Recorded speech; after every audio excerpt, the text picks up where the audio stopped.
Quella notte il barone sognò infinite sciagure e tutti i suoi ospiti guerrieri, con ombre e sembianze di streghe, demoni e larve di bara gigantesche, furono a lungo preda degli incubi. Infelice è colui a cui i ricordi dell'infanzia recano soltanto timore e tristezza. Miserabile è chi guarda indietro a ore solitarie trascorse in vaste e lugubri stanze, coperte da tendaggi bruni e colme di file di libri antichi, tanto numerose da far impazzire, o a veglie tremanti in boschi crepuscolari, popolati da alberi grotteschi, giganteschi e soffocati da viti che ondeggiano silenziosi con rami contorti alti nel cielo. Un simile destino gli dei riservarono a me, proprio a me, lo stordito, il deluso, lo sterile, il distrutto. Eppure, in modo strano ne sono pago e mi aggrappo disperatamente a quei ricordi ingialliti, quando la mia mente minaccia per un attimo di spingersi oltre, verso l'altro. Non so dove sia nato, se non che il castello era infinitamente antico e infinitamente orribile, pieno di passaggi oscuri e con soffitti tanto alti che l'occhio poteva scorgervi solo ragnatele e ombre. Le pietre dei corridoi in rovina sembravano sempre orribilmente umide e ovunque aleggiava un odore maledetto, come di cadaveri ammucchiati appartenenti a generazioni estinte. Non c'era mai luce, tanto che a volte accendevo candele per fissarle intensamente e trovare sollievo. Né vi era sole all'esterno, poiché gli alberi orribili crescevano così alti da sovrastare anche la torre più alta e accessibile. Vi era una torre nera che svettava al di sopra degli alberi verso un cielo esterno ignoto, ma quella era in parte crollata e non poteva essere scalata se non con un'arrampicata quasi impossibile su un muro a picco, pietra dopo pietra. Devo aver vissuto anni in quel luogo, ma non so dire quanto tempo. Qualcuno doveva essersi preso cura di me, eppure non riesco a ricordare nessun essere vivente oltre a me stesso, né alcuna creatura viva eccetto i ratti silenziosi, i pipistrelli e i ragni.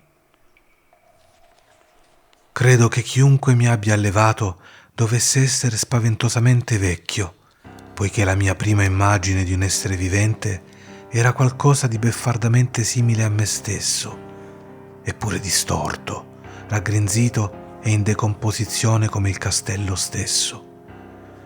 Non trovavo nulla di grottesco nelle ossa e negli scheletri che ingombravano alcune cripte di pietra profonde tra le fondamenta. In modo fantastico collegavo quelle cose a eventi quotidiani e le trovavo più naturali delle figure colorate di esseri viventi che scoprivo in molti libri ammuffiti.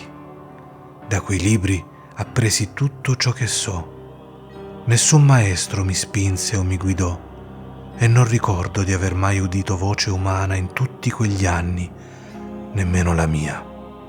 Pur avendo letto del linguaggio parlato, non mi era mai venuto in mente di provare a parlare a voce alta. Il mio aspetto era un'idea altrettanto trascurata, poiché nel castello non vi erano specchi e mi consideravo per istinto simile alle figure giovanili che vedevo disegnate e dipinte nei libri. Mi sentivo giovane perché ricordavo ben poco.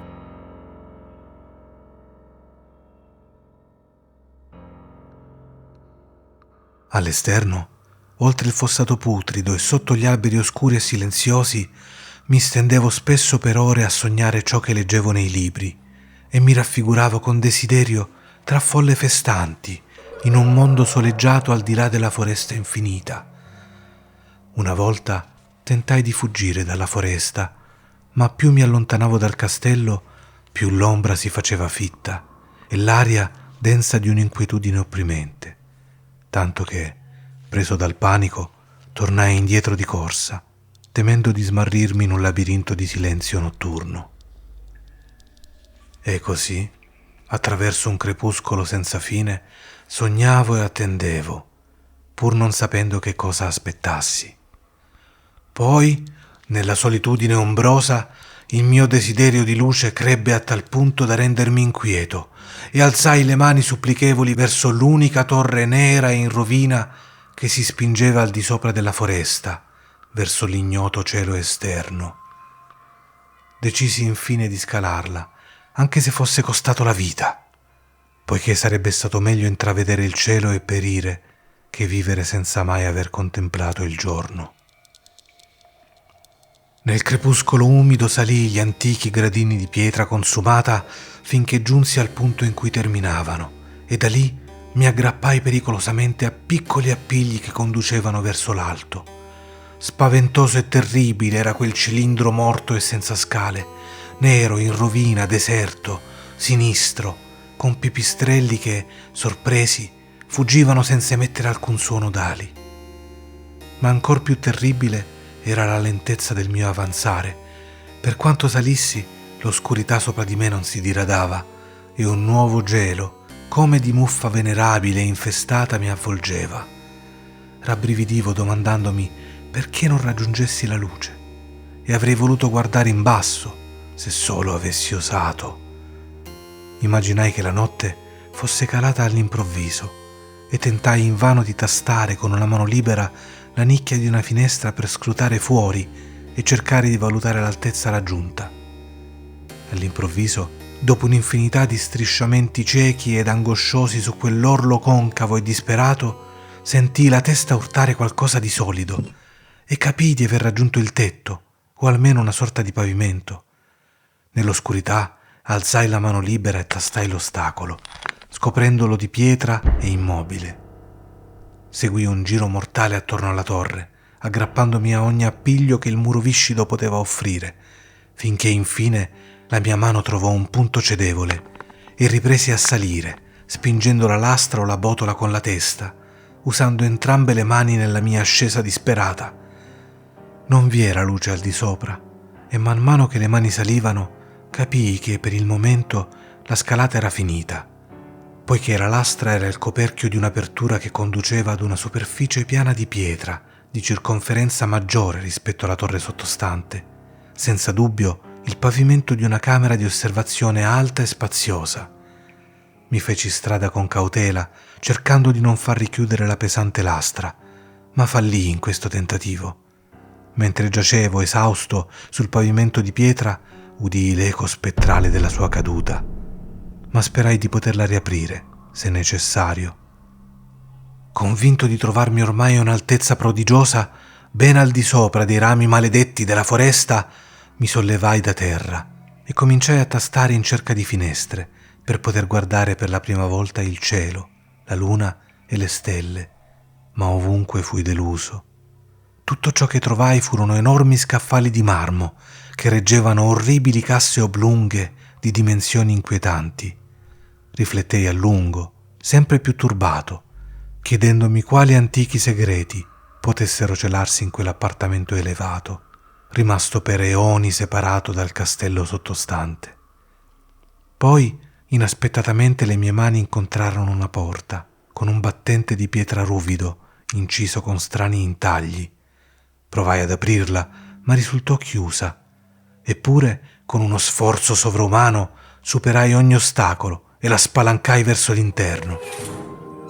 Fu allora che provai la più pura estasi che avessi mai conosciuto, poiché brillava tranquilla, attraverso una grata di ferro finamente lavorata e giù per un breve corridoio in pietra con scalini che salivano dalla soglia appena scoperta, la luna piena raggiante, che non avevo mai visto, se non in sogno o in vaghe visioni che non osavo chiamare ricordi.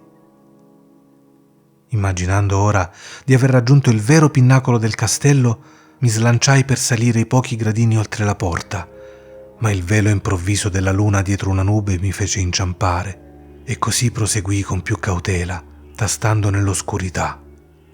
Era ancora molto buio quando raggiunsi la grata, che provai attentamente e trovai sbloccata, ma che non aprii, per timore di precipitare dall'incredibile altezza alla quale ero giunto. Poi la luna riapparve. Fra tutti gli shock demoniaci, il più sconvolgente è quello dell'assolutamente imprevisto e del grottescamente incredibile. Nulla di ciò che avevo vissuto prima poteva paragonarsi per terrore a ciò che ora vedevo, né alle bizzarre meraviglie che quella vista implicava. Lo spettacolo in sé era semplice quanto sconcertante, ed era questo. Invece della vertiginosa distesa di cime d'alberi vista da un'altura, si estendeva davanti a me, a livello della grata, nient'altro che il terreno solido, ornato e punteggiato da lastre di marmo e colonne, e sovrastato da una chiesa di pietra antichissima, il cui campanile in rovina brillava spettralmente alla luce della luna.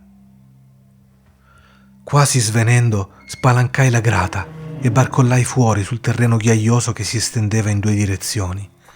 La mia mente, stordita e confusa com'era, conservava ancora un desiderio disperato di luce, e neppure il prodigio fantastico che mi era accaduto poteva arrestare il mio cammino.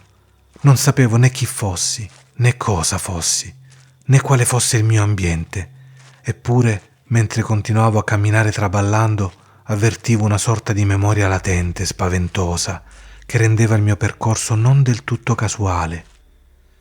Passai sotto un arco e uscii da quella regione di colonne e lapidi e vagai per la campagna aperta, a volte seguendo la strada visibile, a volte lasciandola inspiegabilmente per attraversare prati, dove solo occasionali rovine indicavano l'antica presenza di una via dimenticata. Una volta attraversai a nuoto un fiume impetuoso, dove mura muschiose e fatiscenti raccontavano di un ponte scomparso da tempo. Dovevano essere passate più di 2 ore quando giunsi a quello che sembrava il mio obiettivo, un castello venerando, ricoperto d'edera, in un parco fitto di alberi, esasperatamente familiare, eppure pieno di stranezze che mi disorientavano. Vidi che il fossato era stato colmato e che alcune torri che conoscevo erano state demolite, mentre ali nuove si alzavano a confondere l'osservatore. Ma ciò che attirò maggiormente la mia attenzione e la mia gioia furono le finestre spalancate, splendidamente illuminate, da cui provenivano suoni di un'allegra baldoria. Accostandomi a una di quelle finestre, guardai all'interno e vidi una compagnia bizzarramente vestita, in effetti. Si divertivano, parlavano tra loro con vivacità. Non sembrava che avessi mai udito prima la voce umana e riuscivo solo vagamente a intuire cosa dicessero. Alcuni volti sembravano portare espressioni che risvegliavano ricordi incredibilmente remoti, altri mi erano del tutto estranei. Varcai allora la bassa finestra ed entrai nella stanza splendidamente illuminata, e fu come passare da un unico attimo luminoso di speranza al più nero spasimo di disperazione e consapevolezza. L'incubo si manifestò subito, poiché appena ebbi oltrepassato il davanzale, l'intera compagnia fu colta da un terrore improvviso e senza motivo, così intenso da deformare ogni volto e strappare urla orrende da quasi ogni gola. Fu un fuggi-fuggi generale, e nel trambusto alcuni caddero svenuti e furono trascinati via dai compagni in preda al panico. Molti si coprirono gli occhi con le mani e si lanciarono alla cieca e goffamente nella fuga, rovesciando mobili e urtando contro le pareti prima di riuscire a trovare una delle molte porte.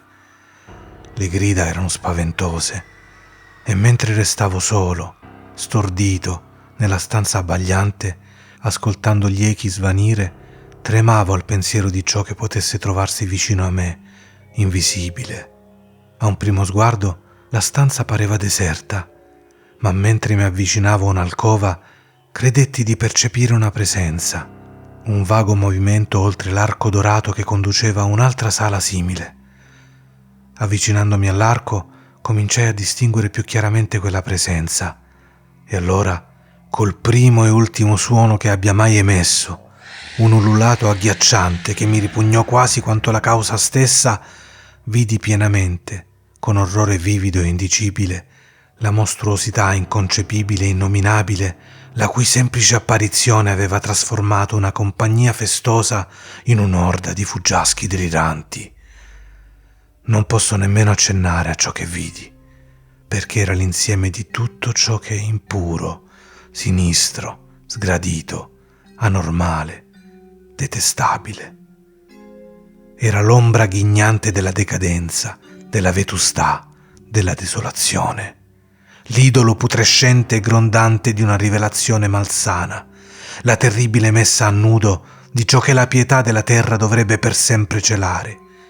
Dio solo sa se quella creatura fosse di questo mondo o non più di questo mondo, ma nel suo contorno consunto, scarnificato e in parte scheletrico, riconobbi con orrore una grottesca parodia della forma umana, e nelle sue vesti marce e disgregate vi era una qualità indicibile che mi raggelava ancora di più.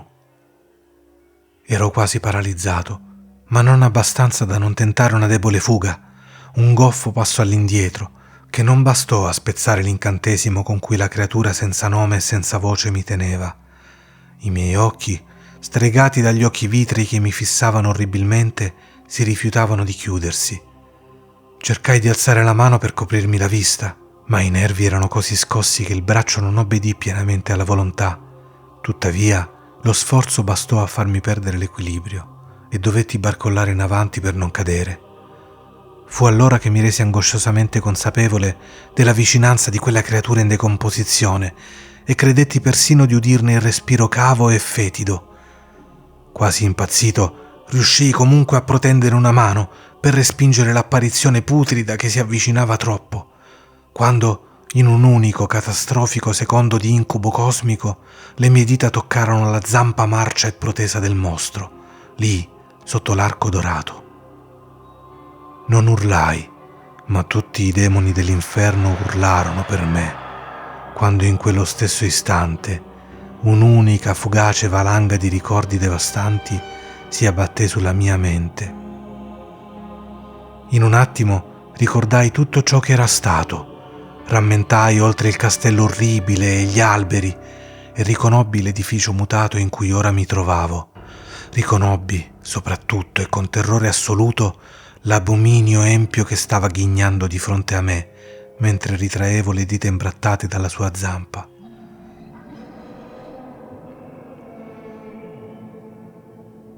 Ma nell'universo c'è anche un balsamo, oltre all'amarezza, e quel balsamo è il Nepenti.